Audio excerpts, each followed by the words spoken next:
We, the opposition team, believes on the contrary.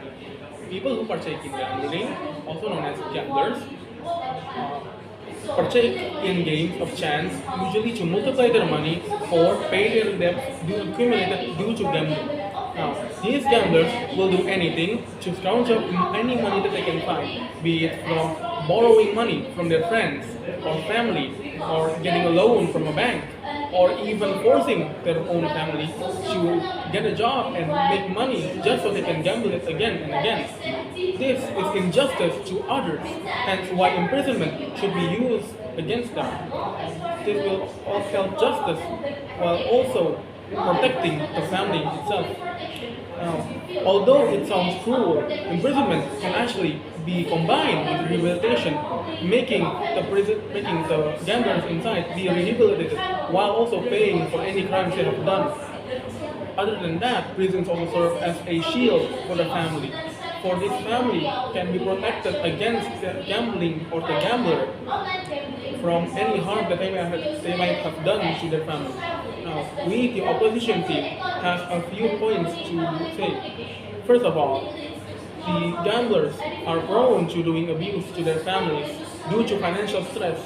The family members that are affected by this will be mentally or physically scarred for life, which in turn will make them unable to live a normal life. Because of this, we need prisons to hold the gamblers, to make them be hold accountable, and also to protect the family members from the gambler.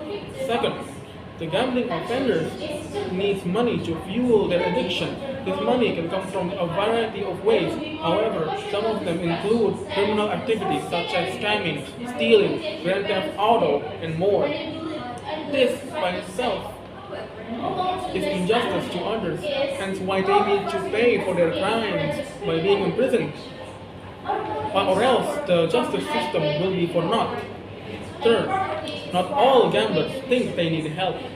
Indeed, although they have compulsive gambling addiction, they don't think they need help. Instead, they think everything is fine and normal, and so they will gamble again and again without seeking any help or even thinking they need help. These claims are not without evidence. Multiple studies have shown that around 20% to 40% of gamblers have been reported to physically or mentally abuse their family members. Now, this alone solidifies our first point that prisons can protect other family members from the gambling offenders. Now, other than that, studies have also shown that around 20% up to 50% of gamblers commit crimes to fuel their addiction. This is a large number for anything, hence why we need to make sure they pay for their crimes by imprisoning them, or else our justice system will be for nothing. Why should we be lenient for the people that did crime just for themselves? The next studies have also shown that only around 20% of gamblers actively seek help. This is a low number for people, since 80% of these gamblers doesn't seek help. Now, this is a large amount of gamblers, hence why prisons are needed to hold them and rehabilitate them, whether they know they need help or not. So in the end, prisons are needed to help the gambling offenders while also protecting others from themselves. Prisons also serve as a punishment and as a place to rehabilitate gamblers, whether they ask for it actively or not, since others can make them realize that they do indeed need help, even if they themselves deny it multiple times.